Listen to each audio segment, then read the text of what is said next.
Graça e paz, irmãos. Amém. Contigo também. Amém. É uma grande alegria estar aqui essa noite. É uma satisfação da minha alma poder compartilhar com vocês o que Deus tem trabalhado na minha vida. E eu tenho o prazer de poder compartilhar com vocês essa noite. E eu quero te convidar a fechar seus olhos.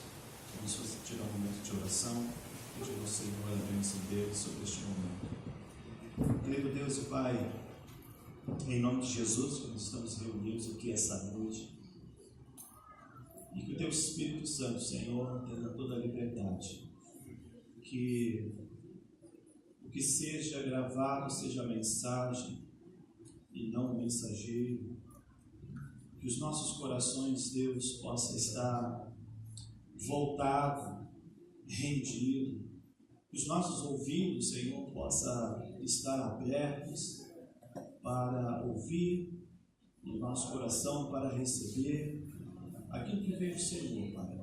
Eu me coloco, Deus, como um simples instrumento em Tuas mãos, porque sei, Deus, que sem Ti, de mim, saem somente palavras que pode até convencer, mas não vai tocar no espírito, não vai tratar a alma, não vai modificar a vida, Senhor, não vai convencer, porque é somente o Teu Santo Espírito que nos convence do pecado e da justiça do Senhor.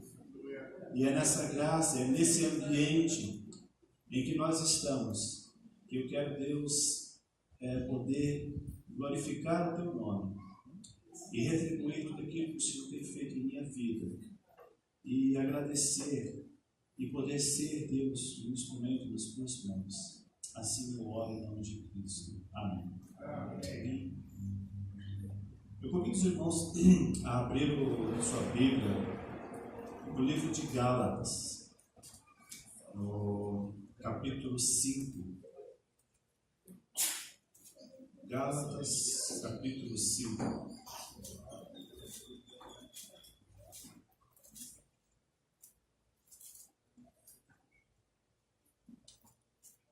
Amém? Gálatas capítulo 5, a partir do verso 1 até o verso 6. Você pode acompanhar comigo? Ali diz assim: foi para a liberdade que Cristo nos libertou. Portanto, permaneçam firmes e não se deixem submeter novamente ao jugo de escravidão. Ouçam bem o que eu, Paulo, lhes digo. Caso se deixem circuncidar, Cristo de nada lhes servirá. De novo, declara todo homem que se deixa circuncidar, que está obrigado a cumprir toda a lei. Vocês, que procuram ser justificados pela lei, separam-se de Cristo, caíram da graça, pois é mediante o Espírito que nós aguardamos pela fé a justiça, que é a nossa esperança. Porque em Cristo Jesus, nem circuncisão, nem incircuncisão tem efeito algum, mas sim a fé que atua pelo amor. Amém? Eu li até o versículo 6 para que a gente tivesse uma ideia do contexto e por que Paulo escreveu essa carta aos Gálatas. Tá? O problema maior que estava havendo nesse momento, a igreja de Gálatas, ela começou a receber apóstolos. Paulo havia evangelizado aquela região, fundado algumas igrejas e continuado a sua obra ministerial, seu ato de fundar igrejas. E começou a aparecer alguns homens vindo de Jerusalém, judeus convertidos ao cristianismo, e começaram a questionar aquilo que Paulo havia pregado. Porque Paulo pregou o seguinte, que somente Cristo, e só Cristo, era suficiente para que você tivesse salvação. De que a obra que Cristo fez na cruz, ela é única para dar salvação e vida e liberdade a todo aquele que nele crê.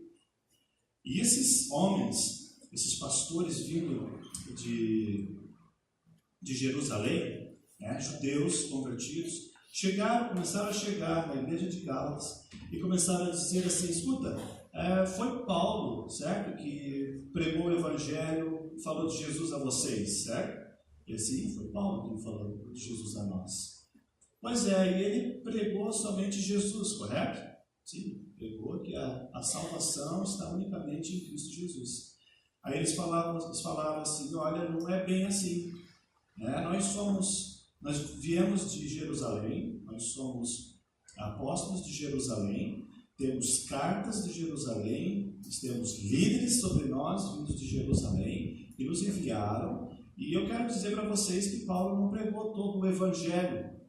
Olha que Paulo não era um dos 12, tá?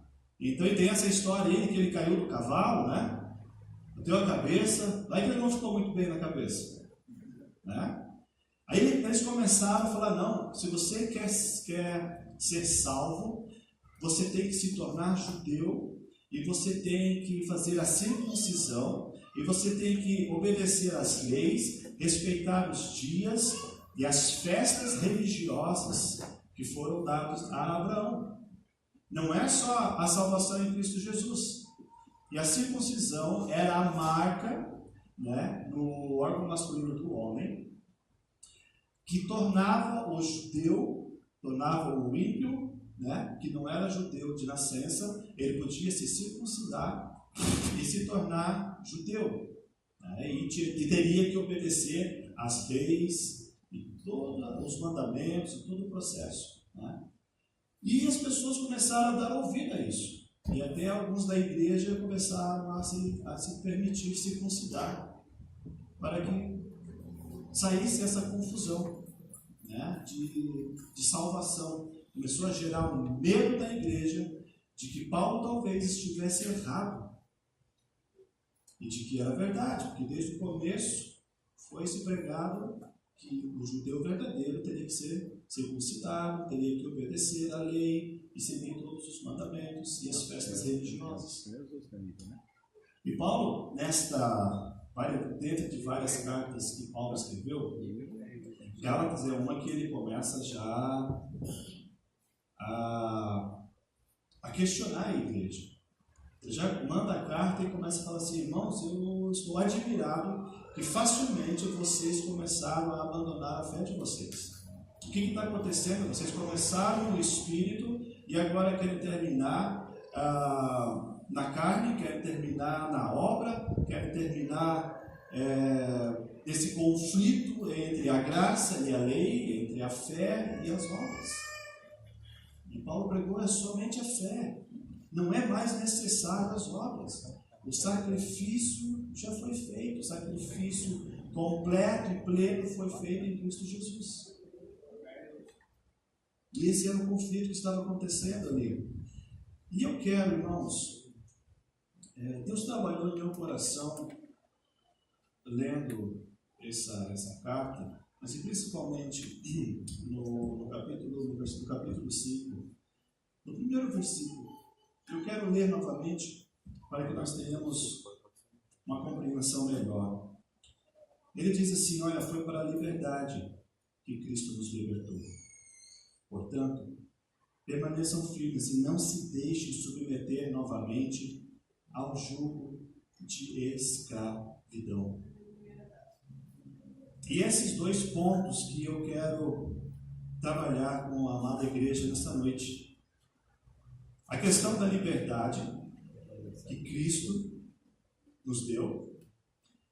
E esse ponto, que naquela época era esse conceito de se circuncisar ou não. Nós hoje não temos mais esse problema. Isso não é mais pregado, isso não é mais necessário. Esse não é mais o problema da igreja do século XXI. Nossos problemas são muitos outros, às vezes talvez até pior, ou não. Mas esse segundo ponto que Paulo fala, portanto, permaneceis firmes e não se deixem submeter novamente a um jugo de escravidão. A um jugo de escravidão. Então, esses dois pontos que eu quero trabalhar com a igreja hoje, o conceito da liberdade e a ideia, presta atenção, a ideia de estar sob o jugo. Primeiro, liberdade. Eu queria que você pensasse um pouquinho, o que vem à sua cabeça quando a gente fala sobre liberdade? Não precisa ficar pensando no conceito só religioso, né? Não, liberdade para mim é aceitar a Jesus, obedecer a palavra de Deus. Não, o que vem no teu coração, na sua mente, quando eu falo assim, liberdade, a palavra liberdade? Como? Ir e vir. O que mais? Mais nada? Direito de escolha. Mais alguma coisa? Sem vergonha, não precisa ter vergonha. Pode falar. Paz. Amém. Alguém mais? Eu marquei aqui algumas frases de algumas pessoas que fizeram essa mesma pergunta. O que é liberdade para você? Não ter patrão. Uma outra pessoa disse assim, é poder fazer o que eu quiser, na hora que quiser, da maneira que quiser. Outra pessoa disse assim, é poder seguir o que eu amo. A outra disse assim, é viver na praia. Liberdade para mim é estar vivendo na praia. E a outra disse assim, olha, para mim liberdade é ser como um pássaro. Esse conceito de ser como um pássaro, né? Essa ideia de que o pássaro é livre, né? O que voa, o que pode ir aonde quiser, na altura que quiser. Mas eu quero dizer que um pássaro não é livre. Pastor, mas ele está fora da gaiola. Eu não sei. E eu quero dizer também que nós somos a única obra de Deus, a única criação de Deus que tem o conceito, que tem o entendimento de liberdade. Então, por que o pássaro não pode ser usado como exemplo de liberdade? Porque o pássaro, como todos os outros animais, todas as outras criaturas criadas por Deus, eles vão fazer o que a sua natureza faz. Vamos dizer, um sabiá, nessa tarde linda e ensolarada, decide assim, hoje está bonito, não está chovendo, eu vou voltar andando para o ninho. Ele não vai andando para o ninho, ele vai voar. Ele não vai fazer outra coisa a não ser voar. Uma aranha que tece a sua teia, né? Eu não sei se você gosta de perceber essas coisas, mas eu gosto. Lá em casa tem a garagem e tem nos cantos da garagem, sempre as aranhas vêm fazer o seu ninho? Não, a sua teia, mas tem um nome? Sua rede. Seu ninho, vamos chamar de ninho. Ela vai pôr ovos lá dentro.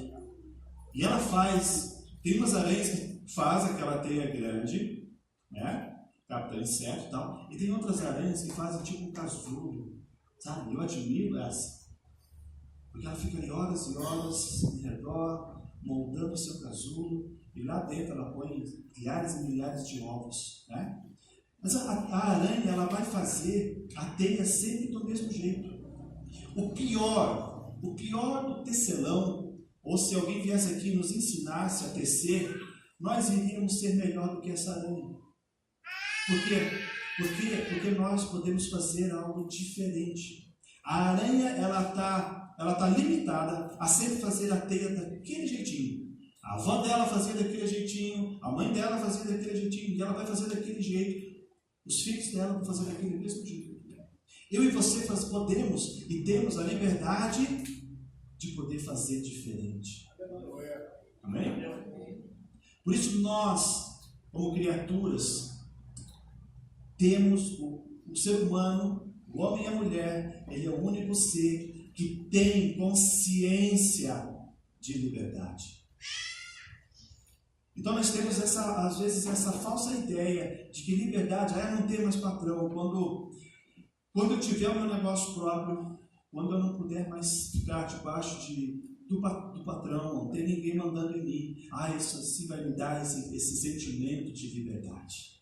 Quando eu puder fazer o que quiser, sair da rua do jeito que eu quiser, isso vai me dar esse conceito de liberdade. Eu quero dizer que isso não é conceito de liberdade. Porque liberdade precisa respeitar. A liberdade vem acompanhada de responsabilidade. Sem responsabilidade vira libertinagem, vira descontrole. Então, o conceito e a ideia de liberdade é o direito que eu e você damos do que vai controlar, ou quais os valores que vão coordenar ou organizar a nossa vida. Isso sim é liberdade. Liberdade é saber escolher. Liberdade é ter oportunidade de escolher. Não ficar mais só fechado sem ter essa oportunidade de escolher, de procurar, de olhar, de avaliar. Tá? E o segundo conceito que Paulo trabalha aqui é a respeito do jugo.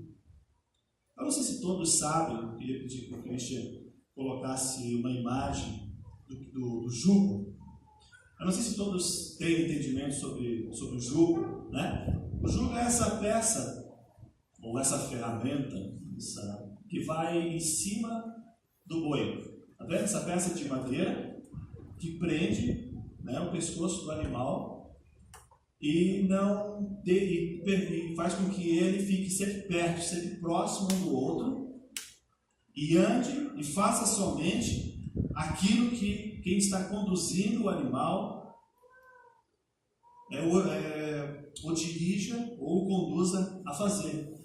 Então essa é a ideia de jugo, sabe? É algo que te prende, é algo que te limita, né? O animal, o boi ali, quando o seu proprietário já o toma e coloca esse jugo sobre o pescoço dele, ele sabe que agora é hora ou de trabalhar, é hora de fazer alguma coisa, é hora de receber ordens e é hora de ser conduzido. Né? Ele não está mais livre, ele está sob esse jugo. Né? Porque hoje em dia a tecnologia agrícola está tão avançada, tudo é trator, né? Não se usa mais isso. Né? Então vai que alguém não saberia o que seria esse jugo. Essa é a ideia de jugo. Quando se fala sobre jugo, é essa a ideia. É alguma coisa, é uma ferramenta, uma peça que é colocada no animal para que ele seja conduzido, seja guiado para onde o seu dono queira. Tá? E o conceito de jugo, ele nos lembra e nos remete à questão da escravidão, certo? A falta da liberdade. Ele está preso, ele está sendo conduzido. Ele foi tirado o seu direito de pastar, o seu direito de ir, o seu direito de vir, e está sendo conduzido. Irmãos, eu quero ler esse texto mais uma vez. Eu queria que você prestasse bem atenção. Foi para a liberdade que Cristo nos libertou. Portanto, permaneçam firmes e não se deixem, o quê? Submeter novamente a um jugo de escravidão. Voltando um pouquinho ao contexto da história da carta, o problema maior ali era a luta entre a obediência, a fé, a graça e a lei, a fé e as obras. E esse momento onde que Paulo escreve isso e tenta defender tudo aquilo que ele foi construído pelo Espírito, foi ordenado por Deus, que ele tenta salvar a igreja de que ela seja enganada ou de que ela seja conduzida ao erro, que ela fique debaixo desse jugo, dessa opressão da lei, dessa falta de liberdade que Cristo aqui libertou. Qual é o problema na nossa vida? Quais são os jugos que estão sobre nós, na nossa vida, na nossa família? Eu queria que a gente trabalhasse um pouquinho essa ideia de jugo sobre nós. O que é que nos prende? O que é colocado sobre nós e que nos impede de pensarmos, que nos impede de vivermos essa liberdade? Esse é o ponto principal, essa liberdade que Cristo nos libertou. Esse mesmo texto, se você for ao final dele, no capítulo 5, for lá no versículo 19, vai dizer assim ali, ó. Eu quero começar a ler a partir do versículo 16. Ele diz assim, no próprio capítulo 5, lá no versículo 16 agora, diz assim: vida pelo Espírito. Por isso eu digo, vivam pelo Espírito e de modo nenhum satisfarão os desejos da carne. Pois a carne deseja o que é contrário ao Espírito e o Espírito o que é contrário à carne. Eles estão em conflito um com o outro, de modo que vocês não fazem o que querem, o que desejam. Mas, se vocês são guiados pelo Espírito, não estão debaixo da lei. Aí ele começa assim, ó. Esse é um texto muito bem conhecido no meio evangélico. Ele diz assim no versículo 19: ora, as obras da carne são manifestas. Quais são? Imoralidade sexual, sabe, pensamento, sentimentos.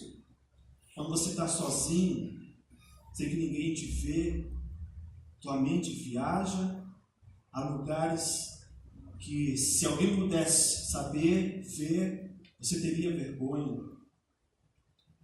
Impureza, aquilo que é uma coisa impura? Aquilo que ela é contaminada.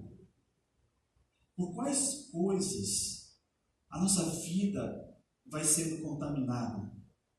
Dia a dia, quais coisas o nosso casamento vai sendo contaminado? Quais coisas vão tornando a nossa vida, vão tornando a nossa mente, vão tornando o nosso coração impuro? E ele continua dizendo assim: libertinagem, como eu falei a princípio, né? É o que extrapola o processo da liberdade. Tá? A liberdade, ela tem um limite. Quando eu não ofendo mais aquele que está perto de mim, a sociedade. Nós vivemos uma sociedade livre, mas uma sociedade que tem regras, que tem leis, que devemos obedecer. E esse processo de libertinagem é quando o nosso coração está tão contaminado, ele está tão fechado, tão amargurado, que ele não se importa mais com o outro. O que importa agora é a minha liberdade e nada mais do que a minha liberdade. Isso te torna libertinagem. Quando você para de se importar, ou quando você não cuida mais se você está ofendendo, se você não está ofendendo, se você está passando por cima ou não das pessoas. Essa falta de conceito de liberdade, de respeito ao próximo. O próximo, ele diz assim: idolatria e feitiçaria. Irmãos, quais são os ídolos que a gente vai criando? Nós somos muito bons em criar ídolos. Não é? Não estou falando de imagem física, não. Eu estou falando daqueles conceitos no coração. Eu estou falando de ideias. Eu estou falando... O que se torna um ídolo? Pastor, o que torna assim? Como eu sei quando algo se torna um ídolo na minha vida? É quando a tua mente, é quando a tua vida, é quando os teus sentimentos começam a estar muito voltados àquilo. A religião, não Cristo, mas a religião, pode se tornar um ídolo na sua vida. Você ser uma pessoa religiosa se torna um ídolo. Como é que eu sei que eu estou me tornando uma pessoa religiosa e estou tornando isso uma idolatria na minha vida? É quando eu e você começamos a nos medir com o outro. Eu oro mais do que fulano, eu oro mais do que a minha esposa, eu oro mais do que o meu esposo, eu vou mais ao culto do que os meus filhos, eu vou mais ao culto do que o meu esposo, eu vou mais ao culto do que a minha vizinha. Isso se torna uma idolatria quando você começa a admirar, quando você começa a criar um altar, quando você começa a, sabe aquela coisa que você tem que todo dia olhar, todo dia lá passar a mão, todo dia pensar naquilo. Isso começa a se tornar um ídolo na sua vida. Feitiçaria, o uso do poder sobrenatural. Assim como os dias de hoje, a feitiçaria negra. E é triste, irmãos, que muitos dentro da igreja cristã, eles ainda procuram outros meios. Sabe, se Deus não me dá um marido, se Deus não me dá uma esposa, eu tenho uma tia que conhece uma outra moça que é uma tal de benzedeira, ou que é uma tal de uma vidente, que ela vai me dizer quem é o meu esposo, quem é a minha esposa. Feitiçaria é quando a gente sai do contexto da graça de Deus, ou sai do contexto do cuidado de Deus, e a gente procura outras formas para alcançar aquilo que o nosso coração deseja. A gente procura outros meios, quietos, sem que ninguém saiba, mas a gente vai lá porque aquela pessoa tem algum tipo de poder, tem algum tipo de magia que vai conseguir realizar ou satisfazer aquilo que eu estou procurando. Irmãos, é em Cristo e somente em Cristo. Se algo não aconteceu na tua vida ainda, eu não sei porquê, mas é em Cristo. Presta atenção no que eu estou falando, é em Cristo e é somente em Cristo. É nele, somente nele. Não busque outros meios, não busque outras formas. Confia, exerça a sua fé, exerça a sua fé.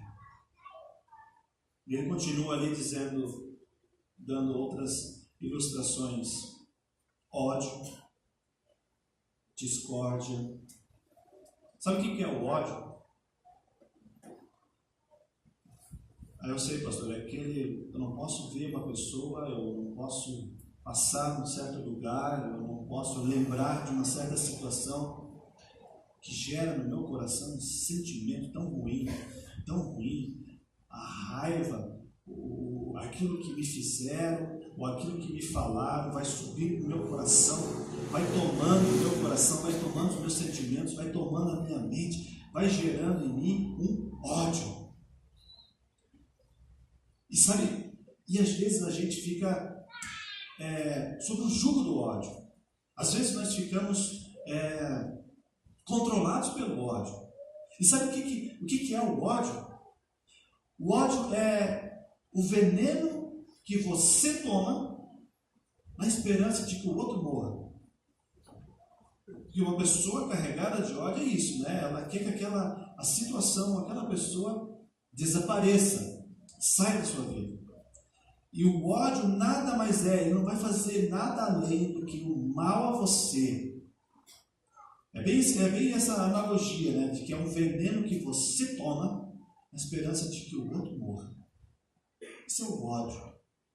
O ódio só vai te fazer mal. Não vai trazer nada de bom e nem resolver essa situação não resolvida.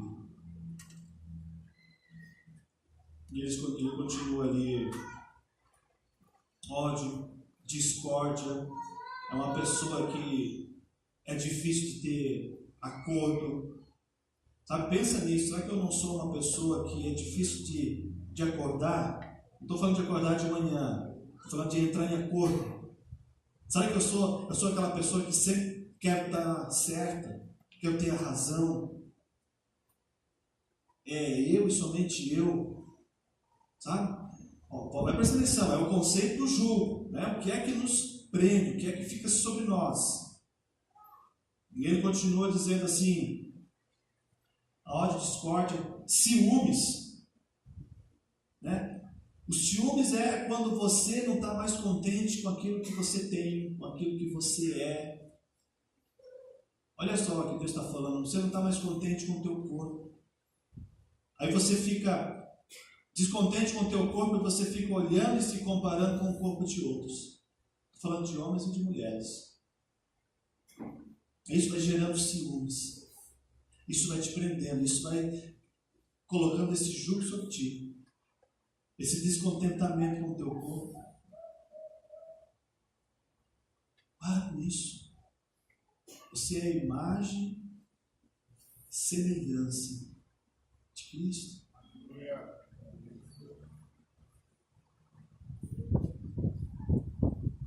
Eu gosto também de fazer exercício, né? Mas o exercício ele deve ser focado na saúde, né? A idade vai pegando e o nosso corpo vai se desajustando, né? Quando o exercício ele tem o objetivo de te trazer saúde, de te fazer bem, isso é positivo. Mas quando o exercício físico, né, começa a gerar vaidade, você começa a ficar bombadão, sabe? Começa a ficar com os bração e tal. Não tem nada contra isso. Mas, sabe? Você vai ser só um defunto bombadão. E eu quero dizer com isso é que o mal não tá em fazer exercício. O mal está em estar descontente com o seu corpo e começar a gerar ciúme, tanto de você, ou então você começa a ser o seu ídolo. Né? Não, eu preciso gerar ciúmes nos outros. Porque eu vou ter um corpo certinho, malhado, e a mídia ela é campeã, né, de nos fazer sofrer, de nos fazer ficar comparando. Tá? Então, para com isso. Não cai debaixo desse jugo. Amém? Ira. A ira é quando você extrapola o ódio. É quando você começa a agredir. É quando você perde a razão. Quando você perde o controle de si mesmo. Aí você se torna uma pessoa irada. Você fica debaixo do jugo da ira. Você perde com todo mundo, você briga com todo mundo. Aí você parte para a agressão. Então, toma cuidado. Agredindo ao outro e agredindo a si mesmo. Toma cuidado com isso, não se agrida. Não fique sob o jugo da agressão própria e nem sob o jugo que te faz agredir todos aqueles que estão perto de você. Egoísmo. Você pensa em você e tão somente em você. E nada mais além de você. Não fica sob esse jugo do egoísmo. A palavra de Deus diz que melhor é dar do que receber. melhor é servir.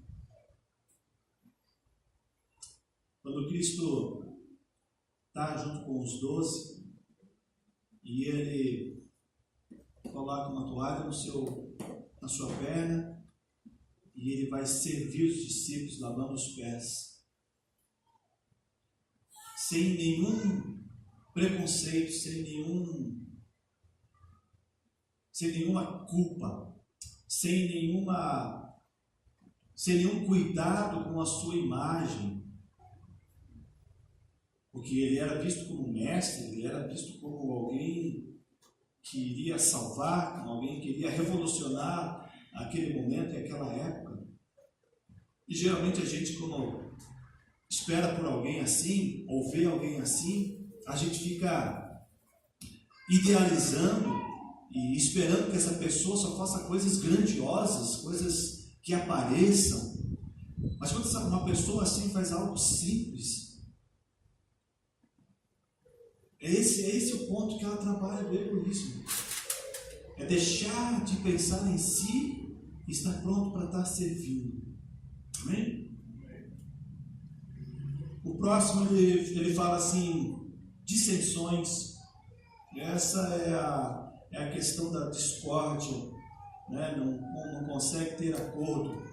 As facções, inveja, embriaguez, orgias e coisas semelhantes. Eu os advirto como os adverti antes. Aqueles que praticam estas coisas não herdarão o reino de Deus. Quando ele fala sobre o reino de Deus, ele não está falando sobre céu. Ele não está falando sobre salvação. Reino de Deus, a palavra reino, ela dá a ideia de governo. E quando nós estamos subjugados, você compreende? Subjugados a essas questões do egoísmo, da ira, da inveja, da embriaguez, das orgias, todos aqueles pontos, e ele ainda deixa aberto, né? E essas coisas semelhantes, quando nós estamos debaixo disso, nós perdemos a capacidade da liberdade. Nós perdemos o conceito de ser humano, de igreja. E essas coisas semelhantes, nós nos prendemos a estas coisas. E essas coisas não permitem o contexto de reino de Deus. De reino de Deus é o governo de Deus sobre a tua vida, nada mais do que isso. É ter o governo de Deus, ter o governo do Espírito Santo sobre a tua vida.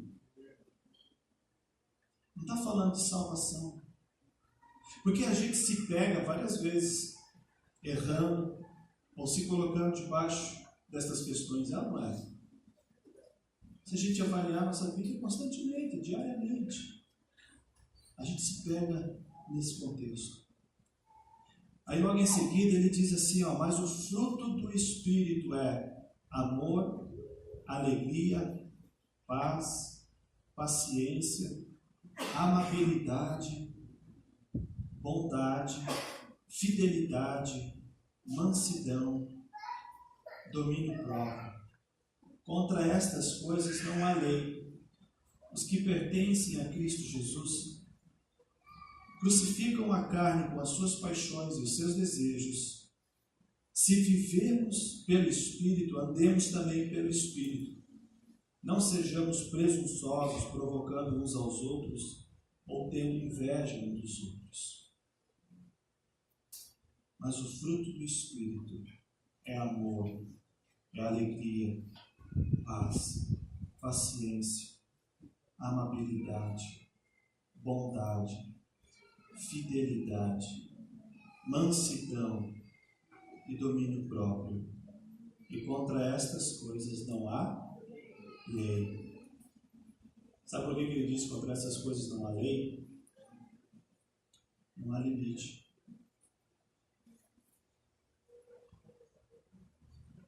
Você pode amar sem limite. Você pode ser alegre sem limite. quer dizer que você vai ficar sorrindo o dia inteiro, todos os dias. Aí já é outro problema. Sem limite quer dizer assim, ó, não importa o que aconteça, não é essas coisas que vão me submeter, que vão me subjugar.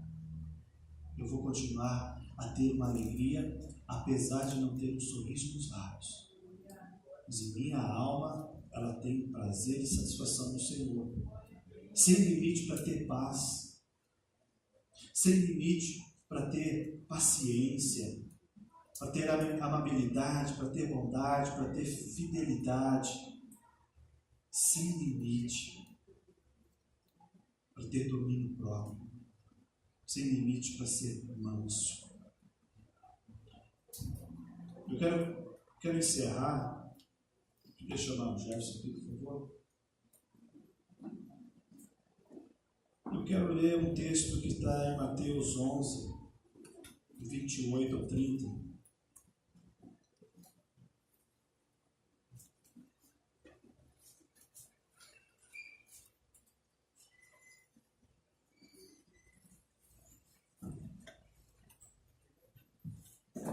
Mas antes eu quero só falar novamente sobre aquele texto que nós lemos no começo, onde Paulo se preocupa com a igreja, com a vida da igreja, com a vida das pessoas. Eu queria que você não precisa ir lá no texto novamente. Eu queria que você fechasse seus olhos. Eu queria que você escutasse esse texto de novo. Ele diz assim, ó: portanto, irmãos, foi para a liberdade que Cristo vos libertou. Portanto, permaneçam firmes e não se deixem submeter novamente ao jugo da escravidão. Paulo nos ensina e nos mostra que o que Cristo fez, que foi a liberdade, que Ele nos deu a liberdade, mas Ele diz assim, olha, portanto, permaneça firme e não se deixe submeter novamente a esse jugo de escravidão. É eu e você que devemos permanecer. Não é mais ninguém. Cristo já deu a liberdade. E liberdade é esse direito de escolha. É essa capacidade de escolha que eu e você temos todos os dias. E Paulo diz assim, ó, que através desse direito de escolha, eu e você devemos permanecer nesse direito de escolha. Permanecer essa ideia diária, meio que constante na nossa vida, de avaliar a nossa vida. Avaliar sobre esses julgos que a gente colocou, que a gente expôs aqui, se a gente não está se colocando novamente embaixo dessas coisas, embaixo da ira, embaixo do ódio. Eu quero falar mais uma outra coisa aqui, a respeito do perdão. Irmãos, o perdão é uma decisão. Se você for esperar sentir menos, se você for esperar esses desejos e essas dores, esses sentimentos saiam, eu quero dizer para você que isso nunca vai sair. Porque eu e você é que decidimos perdoar. Mas a partir dessa decisão, não quer dizer que a nossa memória se apaga. Mas o ato de perdoar é o passo essencial, o principal, para que esse processo seja trabalhado na nossa vida. E se você precisa perdoar alguém, ou se você precisa perdoar a si mesmo, decida. Decida perdoar. Decida perdoar-se permita que o Espírito Santo comece a trabalhar o processo da dor, daquilo que você ouviu, ou daquilo que fizeram, ou daquilo que você falou, ou daquilo que você fez.